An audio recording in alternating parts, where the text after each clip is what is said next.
पाहत आहात तिरंगा न्यूज महाराष्ट्र चॅनल। सर क्या रहा आज वक्फ बोर्ड पर जो सुनवाई थी? तकरीबन 3 घंटे सुनवाई हुई, बड़ी अच्छी सुनवाई हुई। सुनवाई के बाद में दोनों पक्षों को पूरी तरह सुनने के बाद ऑनरेबल सुप्रीम कोर्ट ने ये कहा कि हम इसमें 2-3 चीज़ करना चाहते हैं। एक तो ये, हम इसमें जो वक्फ बाय यूज़र गवर्नमेंट ने ख़त्म किया है उसको हम स्टे करना चाहते हैं, जब तक कि हम उसको फुली एग्जामिन ना कर लें तब तक के लिए। दूसरा, जो 2 नॉन मुस्लिम को आप इंक्लूड करके लेके आ रहे हो उसको भी हम स्टे करना चाहते हैं। तो इन दोनों चीज़ों को स्टे करने के बाद में ऑनरेबल सुप्रीम कोर्ट का ये व्यू है कि मैं इसको किसी दूसरी कोर्ट में भेजूंगी सुनने के लिए, हाई कोर्ट में, या खुद ही सुनेगी ऑनरेबल सुप्रीम कोर्ट। तो इस चीज़ पर ये चीज़ होनी है।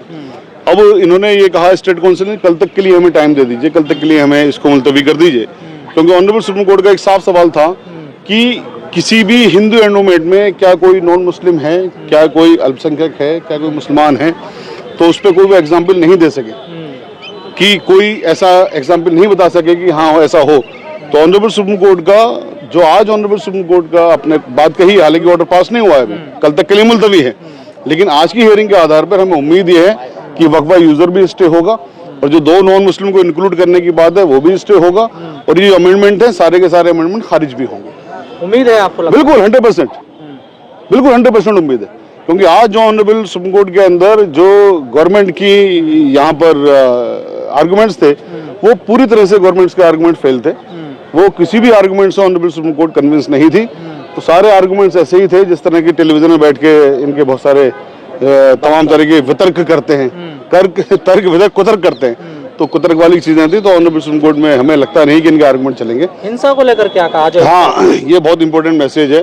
मैं आपके माध्यम से सबके लिए कहना चाहता हूँ कि ऑनरेबल सुप्रीम कोर्ट में ये पिटीशन पेंडिंग है, ऑनरेबल सुप्रीम कोर्ट उसको एग्जामिन कर रही है और बहुत अच्छी तरह से एग्जामिन कर रही है और बहुत पॉजिटिव नोट पे एग्जामिन कर रही है। तो पूरे मुल्क के लोगों से मैं कहना चाहता हूँ कि किसी भी तरह से किसी के बहकावे में ना आए, कोई प्रोटेस्ट या हिंसा करने की आपको जब तक जरूरत नहीं है, जब तक ऑनरेबल सुप्रीम कोर्ट इसको सुन रही है। इंशाल्लाह कल अच्छे ऑर्डर्स आ जाएंगे, उसके बाद तो वैसे भी जरूरत नहीं पड़ेगी। दूसरा पक्ष कह रहा है कि हम चाहेंगे कि स्टे ना मिले। नहीं, दूसरे पक्ष की तो कोशिश ये है, आज तो ऑनरेबल सुप्रीम कोर्ट स्टे कर ही रही थी, उन्होंने कहा जी कल तक का टाइम दे दिए हमें, उन्होंने टलवाने की कोशिश करी, वो 3-4 चीजों उलझाना चाहते हैं, सरकार खींचना चाह रही है। बिल्कुल उलझाना चाहते हैं, करना चाहते हैं, लेकिन ऐसा होगा नहीं इंशाल्लाह। तो क्या सरकार के पास कोई तर्क है? नहीं, कोई तर्क अगर होता तो सरकार आज डेट मांग के थोड़ी ना मांगती। कोई नोटिस भी जारी किया सुप्रीम कोर्ट ने केंद्र सरकार को? नोटिस और ये जो स्टे की बात है, दोनों की दोनों कल ये ऑर्डर करेगी ऑनरेबल सुप्रीम कोर्ट। आज ये ऑर्डर कर रहे थे जिसमें स्टेट ने कहा, सरकार ने कहा जी हमें कल तक का टाइम दे दीजिए, कल एक बार और सुन लीजिए हमको आधा घंटा, उसके बाद भी ऑर्डर कर लीजिए।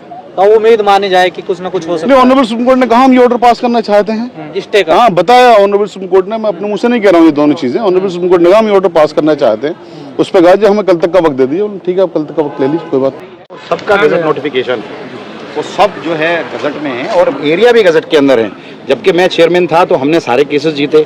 अब जब इनका, जैसे मैं मिसाल देता हूँ कि ये सारी चीज़ें, अब उसके बाद जब मैं 2023 में चेयरमैन नहीं रहा, पद से हट गया, तो अब रेवेन्यू जो सेक्रेटरी है वो जो है उसको देख रहे हैं। तो शाही ईदगाह का मसला आया, तो शाही ईदगाह की ज़मीन को बाकायदा उसने एफिडेविट दिया कि हमारी नहीं है।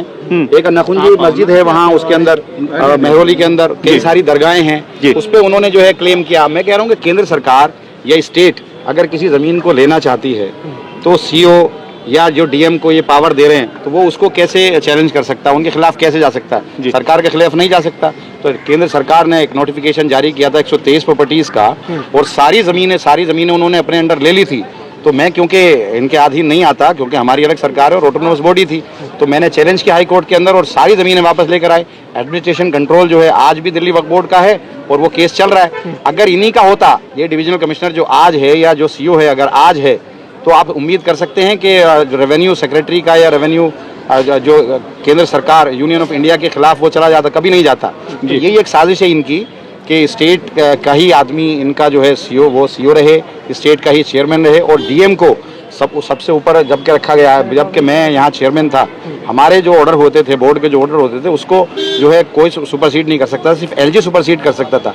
अब डीएम को चेयरमैन से और बोर्ड से ऊपर अगर आप बना रहे हो तो इसका क्या मतलब है, हमारी समझ में नहीं आता। अच्छा, एक सरकार के खिलाफ प्रॉपर्टी में आपको लगता है कि आप चली भी जाएंगी, जिस तरह मामला है क्योंकि अभी तक जो है वो 64-65 प्रॉपर्टीज जाती हुई नजर आ रही हैं हाथ से। देखिए इन्होंने तो ले लिया था ना, 123 प्रॉपर्टी तो इन्होंने ले ली थी। एक नोटिफिकेशन जारी करके यूनियन ऑफ इंडिया ने कहा था कि वक्फ जो है इस पे कब्जा किए हुए ये हमारी जमीन है।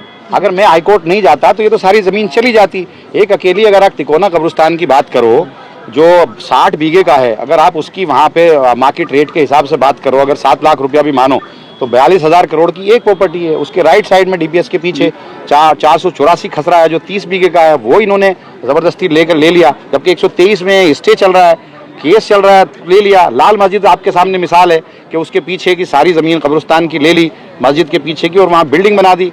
वो ट्रिब्यूनल के अंदर चल रहा है। माता सुंदरी रोड का कब्रिस्तान है वो इन्होंने ले लिया। वो उसके रेवेन्यू रिकॉर्ड में सिर्फ यही तो था कि रेवेन्यू रिकॉर्ड में वो वक्फ का नहीं था, रेवेन्यू रिकॉर्ड में एलएनडीओ का था।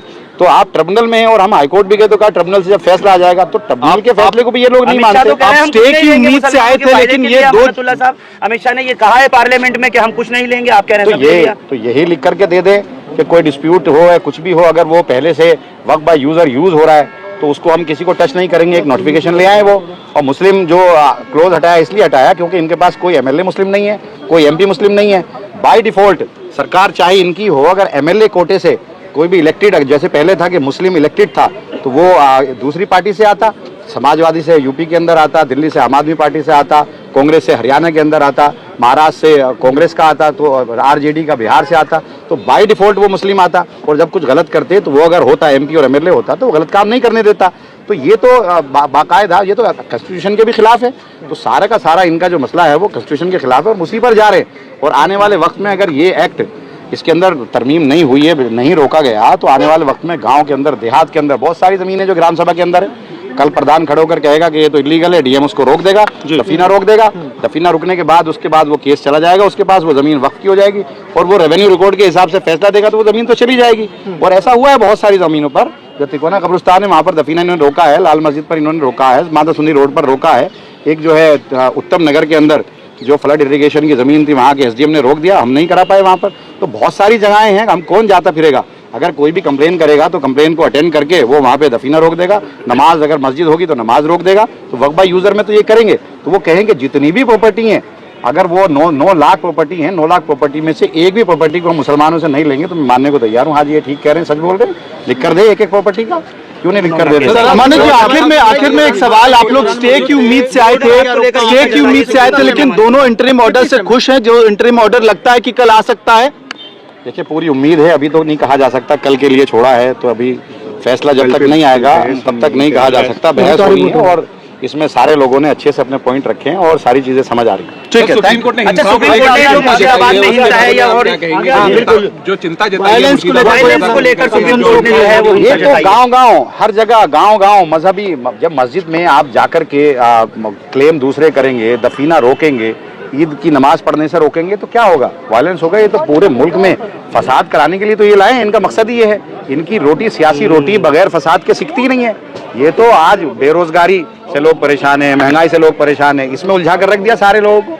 आप बताइए, कब्रिस्तान पर भी ये कब्जा अगर करेंगे, मस्जिदों पर भी ये कब्जा अगर करेंगे तो वायलेंस तो होगा, क्यों नहीं होगा? ये तो करना चाहते हैं, ये तो इनका मकसद है। तो सुप्रीम कोर्ट इसको देख रहा है और इसमें अच्छा फैसला आएगा।